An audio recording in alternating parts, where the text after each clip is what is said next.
আপনি দেখেন যে আইনটার কথা বলা হচ্ছে, সামারি ট্রায়ালের কথা বলা হচ্ছে, যেখানে মধ্যে কোনো কিছু কাউকে শোনা হবে না সেরকম বলা হচ্ছে, এটা তো অনেক মিস ইউজও হইতে পারে। আপনি আমাকে পছন্দ করেন না, আপনি আমাকে জানেন না, আমি আপনার সামনে দিয়ে হাইটে গেলাম, আপনি বললেন আমি আপনাকে ভার্বাল অ্যাবিউজ করছি। যদি বাংলাদেশের আইনটা আমাকে প্রোটেকশন না দেয় আমি কই যাব বলেন? আচ্ছা আচ্ছা, না এখানে একটা বিষয় থাকে, ভার্বাল অ্যাবিউজের তো আপনার তো অপরাধগত মাত্রা থেকে আপনি শাস্তি দিবেন, তাই না? এটা অবশ্যই আপনার প্রচুর নারী নির্যাতনের মামলা আছে, কিন্তু দেখেন আমি যখন ধর্ষণের কথা বলছি, ধর্ষণের প্রমাণ করা কিন্তু খুব কঠিন। ধর্ষণের কিন্তু মিথ্যা মামলা হওয়ার সুযোগই নাই, তার কারণ আপনার এখানে সিমেন্সের ট্রেস বলেন, প্যানিট্রেশন বলেন, আপনার এক্ষেত্রে ভিকটিমের বয়ান বলেন, এখানে কিন্তু গল্পগুলো এরকম না। ডক্টর স্নিগ্ধা, আপনি কিন্তু আসলে ধর্ষণের ক্ষেত্রে আপনি বলতেছেন যে মিথ্যা মামলা হওয়া কঠিন, কিন্তু আমি কিন্তু আমার অভিজ্ঞতা জানি ধর্ষণে মিথ্যা মামলা হওয়া সহজও বটে, মানে কঠিন আবার সহজও বটে। কারণ আপনি তো প্রক্রিয়ার মধ্যে যাবেন অনেক পরে, আপনার যদি টাকা পয়সা না থাকে সেইটা সময়টা লেগে যাবে 2 বছর 4 বছর, আপনার 120 দিন জামিন হবে না, আপনি এটার মধ্যে কিছু করতে পারবেন না। এইটা তো মানে এখন আবার আমাকে মনে হবে যে আমি খুব মানে কি ধর্ষকদের পক্ষে না, আমি সেইটা বলতেছি না, আমি প্রসিডিউরাল ফল্টের কথা বলতেছি। আপনি বিশ্বাস করেন আমি ম্যাজিস্ট্রেট ছিলাম, আমি এজলাসে বসে দেখছি যে এইটার মধ্যে কিন্তু দুই পক্ষই অসত্য কথা বলতে পারে শুধু আরেকজনকে ফাঁসায় দেওয়ার জন্য।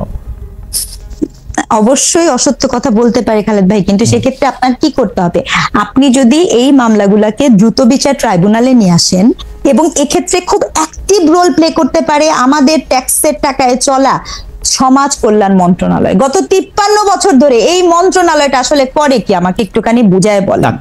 কোনদিন শুনছেন সোশ্যাল সার্ভিস থেকে কিছু করে? না না, আপনি আমাকে বলেন। সোশ্যাল রাষ্ট্রায়ত্ত কত কত মামলা থাকে, এটা অনেক ব্যয়বহুল। রাষ্ট্রপক্ষবাদী হয়ে এই দেশে ধর্ষণের বিপক্ষে যারা আন্দোলন করে তাদের বিরুদ্ধে মামলা করতে পারে, অথচ একজন মানে মনে করেন ধর্ষণের শিকার শিশু, সেই মামলাটা রাষ্ট্র করতে পারে না। না, রাষ্ট্রই তো করছে, রাষ্ট্রই তো করবে। না না, মা করেছে,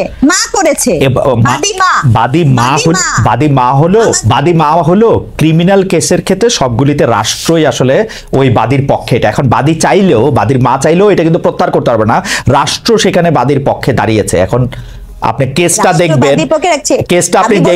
কেসটা দেখবেন জনৈক এক্স বনাম রাষ্ট্র। এখন হ্যাঁ, জনৈক এক্স বনাম রাষ্ট্র, কিন্তু আমার বক্তব্য হচ্ছে যে কেন ওইটা তো একটা ব্যয়বহুল প্রক্রিয়া, ওইটা তো একটা চলমান প্রক্রিয়া, সেই প্রক্রিয়াটাতে আমরা কি আমাদের সোশ্যাল সার্ভিস ত্যাগ করতে পারি কিনা?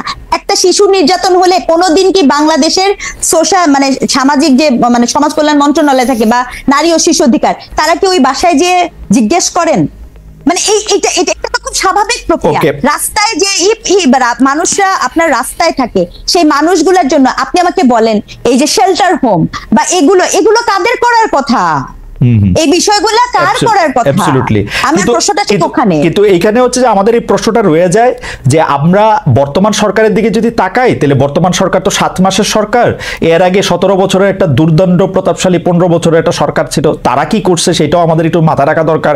তার আগে সরকারগুলি কি করছে সেগুলি আসলে আমার মাথা রাখা দরকার। এবং এই সরকার আইসা তো এই সরকার আইসা সরকারের হাতে তো কোনো ম্যাজিক বা আলাদিনের চেরাগ নাই যারা সবকিছু করে ফেলতে হবে। যাই হোক, আমরা অনেকটা শেষ পর্যায়ে চলে এসেছি। আমরা একটু সামান্তা শারমিন আপনার কাছে একটু জানতে চাই,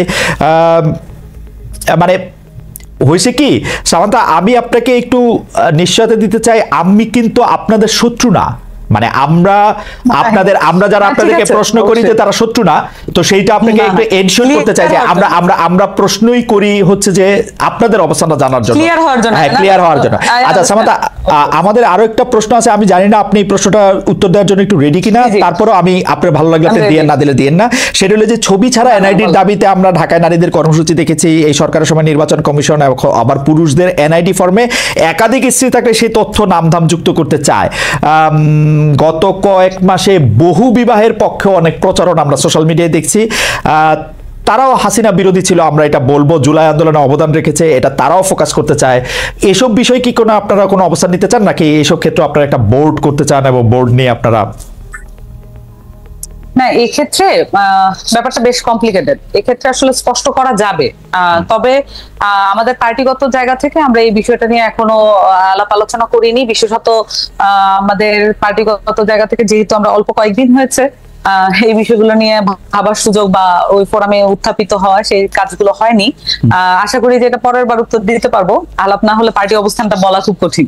আচ্ছা, তাহলে এইটা একটু বলেন, এইটা একটা আপনার জন্য বলা হয়তো এখন সহজ। জুলাই আন্দোলনের কৃতিত্ব ভাগাভাগির দ্বন্দ্ব প্রকাশ্যেই আছে এখন, এছাড়া নানা ট্যাগ দিয়ে আপনি এটা জানেন যে জুলাইয়ের মিত্র এক পক্ষ আরেক পক্ষকে খারিজ করতে চাইছে, বিশেষ করে মানে অগাস্ট থেকে বলা হয়তো স্বৈরাচারের দোসর, এখন আবার বলা হইতেছে শাহবাগী। আপনি বাস্তবতাটা জানেন, আমরা ইয়াতে না যাই, এটা একটা নতুন অস্থিরতা তৈরি করতেছে এই শাহবাগ শাপলা এই বিভাজন। এটা আপনারা কি হয় এটা ডিল করবেন? যেখানে আমরা দেখতেছি যে শাহবাগেরও একটা বড় অংশ আপনাদের পক্ষে ছিল, মানে শাহবাগের বড় অংশ মানে কি শাহবাগী যাদেরকে আমরা বলতেছি, আবার শাপলা থেকেও একটা বড় অংশ আপনাদের পক্ষে অবস্থান নিয়েছে। এটা ডিল করার ক্ষেত্রে আপনারা কি করবেন এখন? দেখুন, এটা ডিল করার জন্য আমাদের যেটা দরকার, যে আমরা যেটা বলছিলাম যে আমরা মধ্যপন্থী দল, এবং বেশিরভাগ দেখা গেছে যে অনেকে এটা একসেপ্ট করেছেন, কিন্তু আবার অনেকের মধ্যে প্রশ্ন হচ্ছে তাহলে মধ্যমপন্থার দল তো অনেক দলই আছে, তাহলে এটা আবার নতুন কোন মধ্যমপন্থা? তো আমরা যেটা করতে চাই, যেটা আমাদের ইচ্ছা এবং যেটা হচ্ছে আমাদের পার্টিগতভাবে আমরা মনে করি যে বাংলাদেশের জন্য ভালো হবে, সেটা হচ্ছে যে একটা মধ্যমপন্থা হতে পারে যে আপনি কোনো ধরনের আর্গুমেন্টে গেলেন না, কোনো ধরনের বিষয়কে আপনি একনলেজ করলেন না, এবং আমি যেটা বললাম যে বিভিন্ন সময় আমি বলেছি কমিশন গঠন এবং ফর্মালাইজ করা, যে কোনো আর্গুমেন্টকে ফর্মালাইজ ওয়েতে ডিল করা, এবং যাতে করে রেসপন্সিবিলিটি থাকে ওইসব আর্গুমেন্টের প্রতি।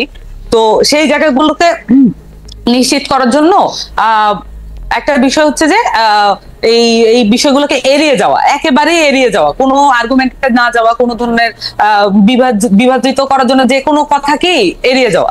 আরেকটা মধ্যমপন্থা হতে পারে যে আপনি এই আর্গুমেন্ট গুলোতে ঢুকবেন এবং আপনি এটার মধ্যে রেসপন্সিবল অ্যাটিটিউড করবেন, সেই সাথে যা যা করা দরকার আপনি সকল পক্ষকে একসাথে আনার জন্য মিডল গ্রাউন্ড হিসেবে ওয়ার্ক করবেন।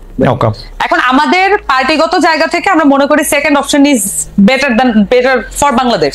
এবং বাংলাদেশে অনেক রকমের খুব প্রান্তিক আইডিয়ার কিছু মানুষ আছে, মানে আপনি যেটাই বলেন, ধরেন এখানে যদি বলি নারী প্রসঙ্গে খুবই দেখবেন যে খুব অল্টারনেটিভ এক্সট্রিমের অনেক ধরনের মতামত আছে। তাহলে এই মানুষগুলোকে তো আপনার একত্রে আনতে হবে, না হলে আমরা শুধু কিন্তু আমার পার্টি পলিটিক্স নিয়ে আমরা চিন্তিত না, আমরা কিন্তু আমরা বলেছিলাম আমরা রাজনৈতিক জনগোষ্ঠী তৈরি করতে চাই।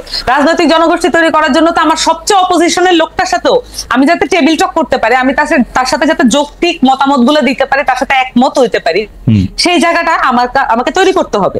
পার্টির জায়গা থেকে আমরা এই দায়িত্বটা নিয়েছি। আপনাকে অনেক ধন্যবাদ। আমি শেষ প্রশ্নে আসতেছি ডক্টর স্নিগ্ধা আপনার কাছে, যে আওয়ামী লীগ শেখ হাসিনা 15-16 বছর ক্ষমতায় টিকে থাকার জন্য যে জুজু ব্যবহার করতো, সেই জুজুর অনেকটা বেশি হচ্ছে মৌলবাদ।